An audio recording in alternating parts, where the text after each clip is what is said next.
Assalamualaikum warahmatullahi wabarakatuh. Perkenalkan saya Agnes Yuliana. Pada pertemuan pertama ini kita akan membahas mengenai pendahuluan anatomi dan fisiologi manusia, di mana mata kuliah ini sangat penting karena akan menjadi dasar untuk memahami bagaimana tubuh manusia tersusun dan bagaimana setiap sistem di dalam tubuh manusia berfungsi. Di awal, kita akan membahas dulu mengenai definisi anatomi dan fisiologi. Yang pertama adalah anatomi. Anatomi adalah ilmu yang mempelajari struktur tubuh. Jadi kata kuncinya adalah letak dan hubungan bagian-bagian tubuh. Jadi di sini anatomi akan menjelaskan di mana posisi organ berada, bagaimana bentuknya, serta bagaimana hubungan antar bagian tubuh. Sedangkan fisiologi adalah ilmu yang mempelajari fungsi dari struktur tersebut. Jadi di sini kata kuncinya adalah fungsi dan kegiatan kehidupan. Jadi fisiologi akan menjawab pertanyaan bagaimana jantung memompa darah, bagaimana paru-paru melakukan pertukaran gas, atau bagaimana sel saraf dapat menghantarkan impuls. Jadi, anatomi dan fisiologi secara umum adalah ilmu yang mempelajari susunan tubuh manusia sekaligus bagaimana alat-alat tubuh tersebut bekerja, di mana keduanya itu tidak dapat dipisahkan. Jika hanya tahu struktur tanpa tahu fungsi, kita tidak akan bisa memahami bagaimana peran organ dalam tubuh. Sebaliknya, jika kita hanya tahu fungsi tanpa tahu struktur, kita tidak akan tahu bagaimana fungsi itu diwujudkan. Jadi, mempelajari anatomi dan fisiologi secara bersamaan dapat membantu kita untuk dapat memahami tubuh manusia secara utuh, baik dari sisi bentuk maupun kinerjanya. Pada saat sebelumnya kita sudah membahas bahwa anatomi dan fisiologi adalah ilmu yang mempelajari susunan tubuh dan bagaimana tubuh itu bekerja. Pertanyaan sekarang, bagaimana sebenarnya tubuh manusia itu tersusun? Nah, di slide ini kita bisa lihat bahwa tubuh manusia tidak terbentuk begitu saja, tetapi tersusun secara bertahap dan hierarkis dari bagian-bagian paling kecil hingga membentuk satu organisme utuh. Nah, konsep ini disebut sebagai hierarki organisasi struktural. Dimulai dari tingkat kimia, di mana atom-atom seperti karbon, oksigen, dan juga hidrogen bergabung menjadi molekul penting seperti protein, karbohidrat, lipid, ataupun DNA. Kemudian molekul-molekul tersebut akan membentuk sel, yaitu unit terkecil dari kehidupan. Dari sekumpulan sel yang sejenis, kemudian akan terbentuklah jaringan. Ya, contohnya adalah sel-sel otot polos yang berkumpul menjadi jaringan otot polos. Lalu beberapa jaringan yang berbeda kemudian bergabung menjadi membentuk suatu organ, seperti lambung yang terdiri dari jaringan epitel, otot, dan jaringan ikat. Nah, organ-organ ini akan bekerja sama dalam suatu sistem organ. Misalnya, sistem pencernaan yang terdiri dari mulut, lambung, usus, hati, dan juga pankreas. Dan akhirnya, semua sistem organ akan berintegrasi membentuk satu kesatuan organisme, yaitu manusia, sebagai makhluk hidup yang utuh. Jadi, anatomi dan fisiologi tidak hanya bicara tentang organ yang terpisah, tetapi juga bagaimana semua bagian tubuh mulai dari atom hingga sistem organ saling mendukung untuk mempertahankan kehidupan. Setelah kita paham bahwa tubuh manusia tersusun dari atom, sel, jaringan, organ, hingga sistem organ, maka pada tahap berikutnya kita akan melihat apa saja sistem organ utama yang ada pada tubuh manusia. Secara keseluruhan ada 11 sistem organ yang bekerja sama untuk mempertahankan kehidupan. Yang dimulai dari sistem integumen yang meliputi kulit, rambut, dan kuku, yang berfungsi sebagai pelindung tubuh dari lingkungan luar serta mengatur suhu tubuh. Lalu ada sistem skeletal atau rangka yang terdiri dari tulang dan juga sendi yang akan berfungsi sebagai penopang, pelindung organ, sekaligus tempat melekatnya otot. Lalu ada sistem otot atau muskular yang memungkinkan gerakan tubuh, baik gerak sadar maupun gerak otomatis, seperti detak jantung. Dilanjutkan dengan sistem saraf atau nervus, di mana ini merupakan pusat pengendali tubuh yang nantinya akan memproses rangsangan dari lingkungan, lalu mengkoordinasikan respon. Kemudian juga ada sistem endokrin, yaitu suatu sistem yang mengatur berbagai fungsi tubuh melalui produksi hormon. Lalu ada sistem kardiovaskular yang akan memompa dan mengedarkan darah, membawa oksigen, nutrisi, dan hormon ke seluruh tubuh. Lalu juga ada sistem limfatik yang menjaga keseimbangan cairan tubuh dan berperan dalam sistem kekebalan. Dilanjutkan dengan sistem respirasi atau pernafasan, yaitu sistem yang melakukan pertukaran gas oksigen dan karbon dioksida antara tubuh dan lingkungan. Lalu juga ada sistem pencernaan atau digestif yang berfungsi memecah makanan secara fisik dan kimia lalu menyerap nutrisi. Dilanjutkan juga sistem urinari yang berfungsi untuk menyaring darah, membuang limbah metabolisme, dan menjaga keseimbangan cairan serta elektrolit. Dan juga yang terakhir adalah sistem reproduksi yang berfungsi untuk menghasilkan sel reproduktif dan memungkinkan proses reproduksi untuk kelangsungan spesies. Di mana semua sistem organ ini akan bekerja secara terintegrasi. Jadi, jika salah satu sistem terganggu, maka fungsi tubuh secara keseluruhan juga bisa ikut terganggu. Karena itu, dalam anatomi dan fisiologi manusia, kita akan mempelajari masing-masing sistem secara mendetail. Sekarang kita akan lihat apa saja proses penting yang membuat manusia tetap hidup. Ya, ada beberapa proses utama yang harus berlangsung secara terus-menerus. Yang pertama di sini ada metabolisme, di mana ini adalah semua reaksi kimia yang terjadi di dalam tubuh, meliputi reaksi anabolisme atau membangun zat dan juga katabolisme atau menguraikan zat untuk menghasilkan energi. Nah, tanpa adanya metabolisme, tubuh tidak akan punya energi untuk berfungsi secara keseluruhan. Lalu yang kedua ada responsif, di mana tubuh manusia itu mampu merespon rangsangan, baik dari dalam maupun dari luar. Ya, misalnya ketika kita menyentuh benda panas.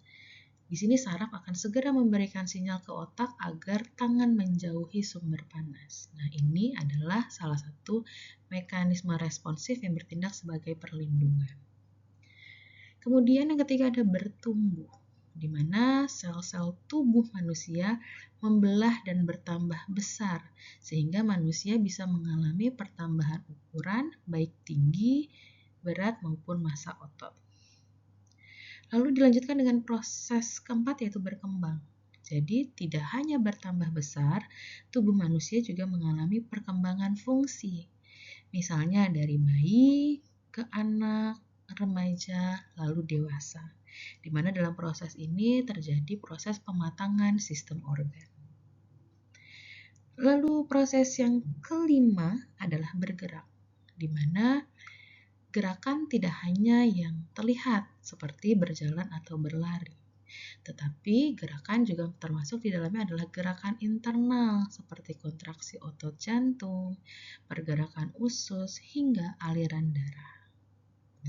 Lalu proses yang terakhir adalah reproduksi, di mana ini adalah kemampuan untuk dapat menghasilkan keturunan. Di mana reproduksi nantinya akan menjaga kelangsungan spesies manusia, sementara di tingkat sel, reproduksi sel juga penting untuk perbaikan jaringan. Nah, semua proses ini akan bekerja bersama-sama. Jadi, seperti yang sebelumnya sudah disebutkan, jika ada salah satu yang terganggu, maka sebenarnya kehidupan secara keseluruhan pun akan ikut terancam. Nah, setelah memahami proses penting dalam kehidupan manusia, salah satu konsep yang juga paling mendasar adalah homeostatis. Nah, homeostatis ini adalah kemampuan tubuh untuk mempertahankan kondisi internal yang relatif stabil meskipun lingkungan eksternal selalu berubah. Jadi, tubuh kita sebenarnya punya mekanisme pengaturan otomatis agar tetap seimbang. Ya, contohnya adalah kadar glukosa dalam darah yang biasanya dipertahankan antara 70 sampai 110 mg per 100 ml darah. Nah, jadi kalau kita habis makan makanan manis, biasanya kadar gula kita akan naik. Namun tubuh akan mengeluarkan respon untuk menurunkan kadar gula tersebut dengan mengeluarkan insulin. Sebaliknya, jika kadar gula terlalu rendah, maka tubuh akan memberikan respon untuk menaikkan kadar gula dengan cara mengeluarkan hormon glukagon. Nah, bagaimana mekanismenya? Nah, di sini sebenarnya ada 3 komponen utama dalam homeostatis. Yang pertama adalah reseptor, yaitu sensor yang mendeteksi perubahan. Lalu ada pusat kontrol, yang biasanya ada di otak atau kelenjar, yang nantinya akan memproses informasi dan memutuskan respon. Lalu yang ketiga ada organ atau sel yang bertindak untuk mengembalikan keseimbangan.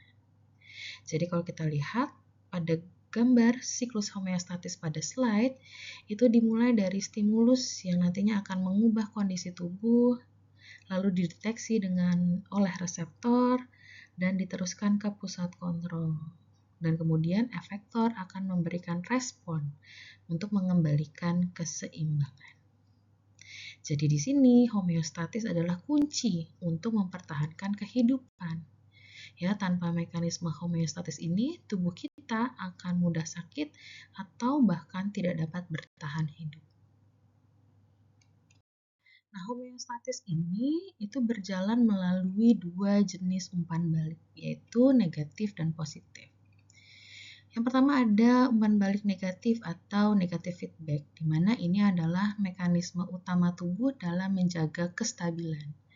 Prinsipnya, respon tubuh akan berlawanan dengan stimulus yang terjadi. Ya, sebagai contoh sederhana adalah jika suhu tubuh naik di atas normal, maka pusat pengatur suhu di otak akan merangsang kelenjar keringat untuk dapat bekerja, sehingga tubuh akan mengeluarkan keringat dan membuat suhu kembali turun. Nah, ini tujuannya adalah untuk mengembalikan kondisi ke titik normal. Sebaliknya, ada umpan balik positif atau positive feedback yang berbeda dengan negative feedback.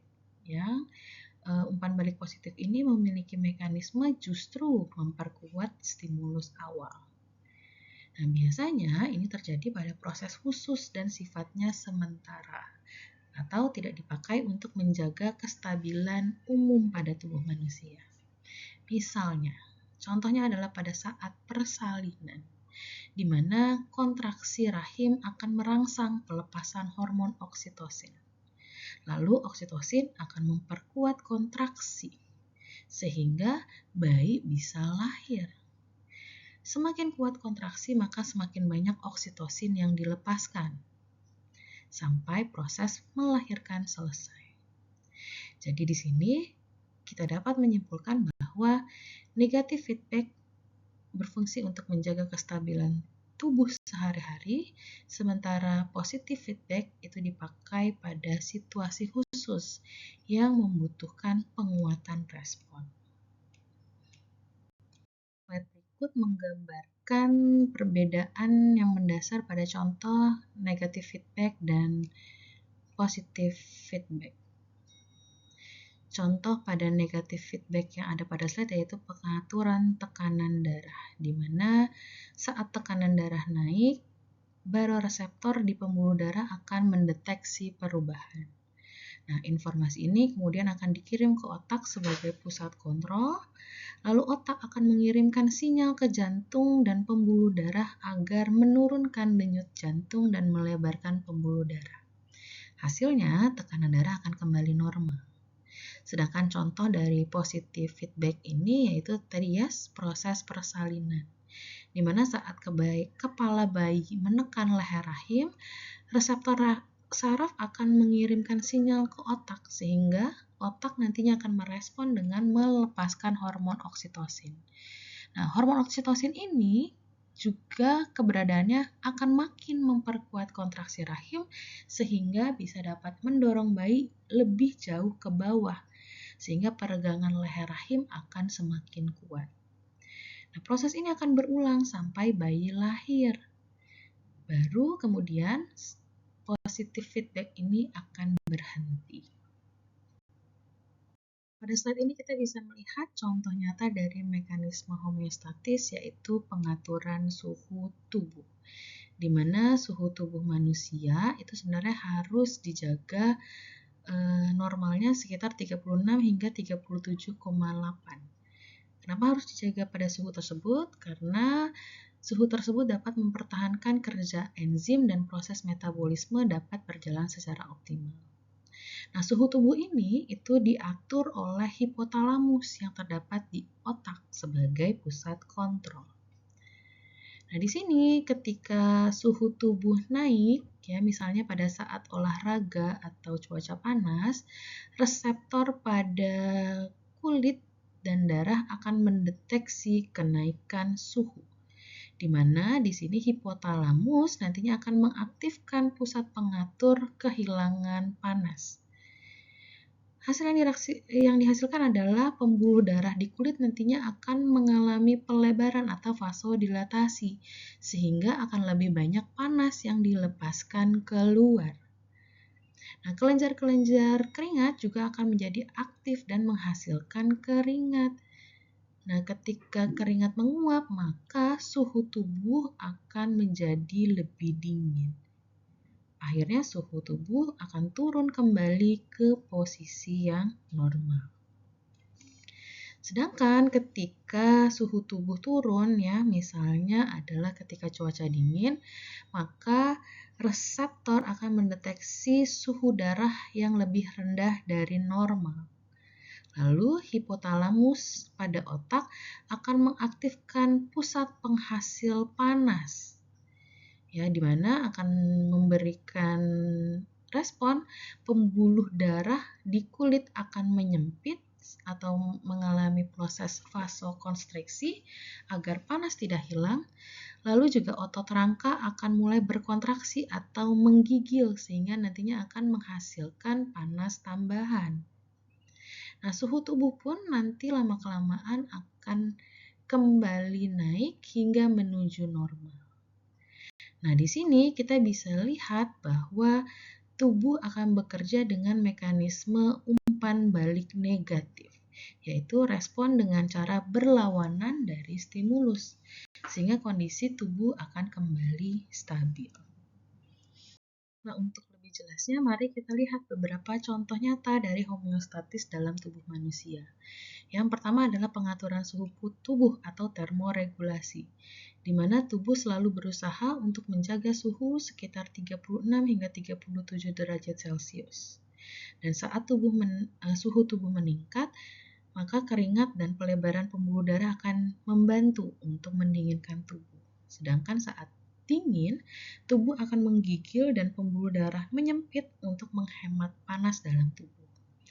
Lalu juga ada pengaturan kadar glukosa darah, di mana ini diatur oleh adanya hormon insulin dan glukagon, di mana insulin berfungsi untuk menurunkan kadar gula darah dengan membantu sel menyerap glukosa, sedangkan glukagon berfungsi untuk menaikkan gula darah dengan merangsang hati melepaskan glukosanya. Lalu contoh lain adalah pengaturan pH darah, di mana pH darah dijaga di kisaran 7,35 hingga 7,45. Nah, di sini jika pH turun atau kondisi lebih asam atau naik ke kondisi yang lebih basah, maka tubuh akan menggunakan mekanisme buffer, pernafasan dan ginjal untuk menormalkan pH darah kembali. Lalu juga ada pengaturan kadar air dan ion, di mana di sini ginjal berperan penting dalam mengatur jumlah air, elektrolit, yang diekskresikan lewat urin. Hal ini nantinya akan menjaga keseimbangan cairan tubuh. Dan yang terakhir adalah pengaturan tekanan darah, di mana ini dilakukan oleh jantung, pembuluh darah, dan sistem hormon yang kita sebut sebagai RAAS. atau renin, angiostensin, dan aldosteron system. Di mana sistem ini bekerja menyesuaikan volume darah dan diameter pembuluh darah untuk menjaga tekanan tetap normal. Jadi dari contoh-contoh ini kita bisa simpulkan bahwa homeostatis cukup banyak aspek pentingnya, yaitu untuk mengatur suhu, gula darah, pH, cairan hingga tekanan darah, di mana semuanya saling terintegrasi agar tubuh tetap seimbang dan berfungsi normal. Lalu di sini para ilmuwan dan tenaga medis itu biasanya nantinya akan menggunakan bahasa khusus yang terdiri dari istilah-istilah spesifik yang merujuk pada struktur tubuh dan fungsinya. Nah, bahasa anatomi yang mereka gunakan biasanya memiliki makna yang telah didefinisikan secara tepat dan memungkinkan kita untuk dapat berkomunikasi dengan jelas dan akurat. Jadi di sini dalam anatomi ada yang disebut sebagai posisi anatomi standar. Ya, di mana posisi ini digunakan sebagai acuan kita agar memiliki kesepahaman ketika menjelaskan letak bagian tubuh. Ya, posisinya adalah ketika seorang berdiri tegak dengan kedua kaki yang rapat, maka jari-jari akan menghadap lurus ke depan, kedua tangan berada di sisi tubuh, telapak tangan menghadap ke depan, sehingga ibu jari berada di sisi luar tubuh, dan kepala tegak dengan pandangan mata lurus ke depan. Nah, kenapa posisi ini penting? Karena dari sinilah istilah arah anatomi akan ditentukan, seperti bagian atas dan bawah, superior dan inferior, depan dan belakang, anterior, posterior, dan istilah-istilah lainnya. Setelah memahami posisi anatomi, kita juga perlu mengenal yang namanya bidang anatomi, yaitu bidang imajiner yang digunakan untuk membagi tubuh. Nah, ini penting dalam anatomi karena akan memudahkan kita dalam menjelaskan potongan tubuh, misalnya dalam pemeriksaan radiologi atau bahkan pembedahan. Nah, di sini ada 3 bidang utama. Yang pertama ada bidang sagittal atau sagittal plane, di mana ini akan membagi tubuh menjadi bagian kanan dan kiri. Kalau pembagiannya tepat di garis tengah, maka disebut sebagai bidang mid-sagittal. Namun, jika agak menyamping, nantinya akan disebut sebagai parasagittal. Lalu yang kedua ada bidang frontal atau koronal, ya, di mana ini akan membagi tubuh menjadi bagian depan atau anterior dan juga bagian belakang atau posterior. Kemudian yang terakhir adalah bidang transversal, ya, di mana ini akan membagi tubuh menjadi bagian atas atau superior dan bagian bawah atau inferior. Nah, bidang ini sering digunakan pada CT scan sehingga kita bisa melihat potongan melintang tubuh. Nah, setelah kita memahami posisi dan bidang tubuh, sekarang kita masuk ke istilah arah tubuh yang nantinya akan dipakai untuk mendeskripsikan letak relatif dari organ atau bagian tubuh. Nah, pada gambar di slide ini terdapat beberapa istilah penting ya. Kita lihat contohnya. Misalnya adalah anterior atau ventral, yang artinya adalah ke arah depan tubuh. Sedangkan lawannya adalah posterior atau dorsal, yang artinya ke arah belakang. Lalu juga ada superior yang artinya lebih ke atas atau mendekati kepala, sedangkan lawannya adalah inferior atau lebih ke bawah atau mendekati ekor atau tulang ekor. Lalu juga ada medial yang berarti mendekati garis tengah tubuh dan lawannya adalah lateral atau menjauhi garis tengah tubuh. Dan istilah-istilah lain yang rekan-rekan bisa pelajari lebih lanjut dan lihat pada gambar di slide. Nah, dengan istilah-istilah ini sebenarnya nantinya kita dapat menggambarkan lebih spesifik posisi organ atau bagian tubuh yang jelas dan seragam tanpa menimbulkan kebingungan. Lalu, tubuh manusia juga secara anatomi dapat dibagi menjadi beberapa wilayah utama atau body region. Nah, pembagian ini nantinya akan memudahkan dalam mendeskripsikan letak atau organ bagian tubuh. Nah, bagian-bagiannya ada, yang pertama adalah head region atau wilayah kepala, di mana bagian ini nantinya mencakup kepala termasuk otak, mata, telinga, hidung, dan mulut. Yang lalu ada neck region atau wilayah leher, di mana wilayah ini akan menghubungkan bagian kepala dengan badan, yang di dalamnya nanti terdapat struktur penting seperti trakea, esofagus, pembuluh darah besar, dan tulang belakang leher atau cervical. Lalu juga ada wilayah torso atau trunk, ya, di mana bagian ini mencakup dada, perut, dan panggul. Lalu juga ada upper limbs atau ekstremitas atas yang meliputi bagian bahu, lengan, siku, pergelangan tangan, dan tangan. Dan yang terakhir ada lower limbs atau ekstremitas bawah yang terdiri dari paha, lutut, tungkai bawah, pergelangan kaki, dan kaki. Slide ini menggambarkan lebih detail mengenai pembagian daerah anatomi tubuh khususnya pada bagian kepala dan leher. Ya, istilahnya yang contohnya adalah ada cephalic yang berarti seluruh kepala, lalu juga ada kranial yang menunjuk kepada daerah tengkorak atau tulang kepala, kemudian ada facial atau daerah wajah, frontal, dahi, orbital daerah mata, otik telinga, dan yang lain-lain. Sedangkan pada slide ini kita melihat lebih detail mengenai daerah anatomi tubuh bagian trunk atau badan. Ya, di mana ini merupakan bagian utama tubuh yang menjadi pusat organ vital. Ya, bisa dilihat pada slide terdapat beberapa istilah, misalnya adalah torasik, yaitu daerah dada, di mana ini merupakan tempat paru-paru dan jantung. Kemudian juga ada costal atau daerah tulang iga, perikardial atau area jantung, mamari yang menggambarkan daerah payudara, abdominal yang menggambarkan perut sebagai tempat sebagian besar organ pencernaan, lalu ada umbilical, daerah sekitar pusar, dorsal punggung, dan yang lain-lain. Lalu di sini juga kita bisa melihat istilah-istilah yang lebih lanjut pada bagian ekstremitas atas ataupun juga ekstremitas bawah, yang teman-teman bisa lihat dan pelajari lebih lanjut pada slide.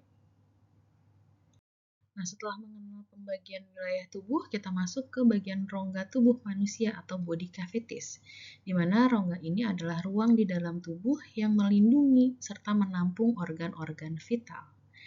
Nah, di sini ada dua pembagian utama, yaitu rongga dorsal yang terdiri dari cranial cavity yang melindungi otak dan spinal cavity yang melindungi sumsum tulang belakang.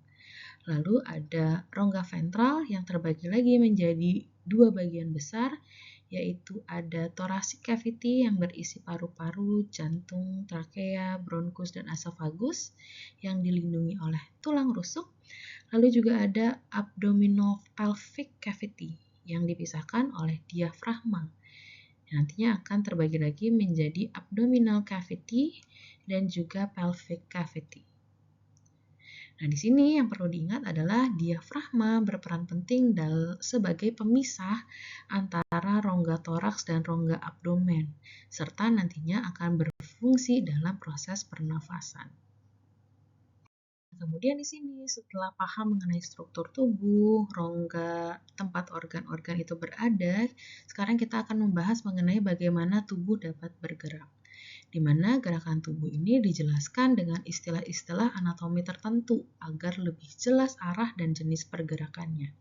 Beberapa contohnya bisa teman-teman lihat pada slide, ya, seperti ada abduksi yang gerakannya adalah menjauhi garis tengah tubuh, lalu ada aduksi yang gerakannya mendekati garis tengah tubuh, lalu ada fleksi yang gerakannya adalah menekuk sendi hingga sudut antar tulang mengecil, yang lawannya adalah ekstensi yang artinya meluruskan kembali sendi hingga sudut membesar, dan gerakan-gerakan lain yang teman-teman bisa lihat pada slide dan nantinya macam-macam gerakan ini akan dijadikan dasar teman-teman untuk mengerjakan tugas kelompok yang pertama. Untuk lebih mempermudah memahami gambar pada slide berikutnya, pada slide ini saya berikan tabel mendetail mengenai arti dari istilah gerak anatomi tubuh. Nah, demikianlah materi yang kita bahas hari ini. Semoga penjelasan mengenai anatomi dasar tubuh manusia ini dapat memberikan pemahaman yang lebih baik untuk saya dan juga teman-teman. Dan yang perlu diingat adalah keberhasilan belajar bukanlah hasil dari satu usaha besar, melainkan akumulasi dari usaha-usaha kecil yang dilakukan secara konsisten. Oke, terima kasih atas perhatian dan partisipasinya. Sampai jumpa pada pertemuan berikutnya. Wassalamualaikum warahmatullahi wabarakatuh.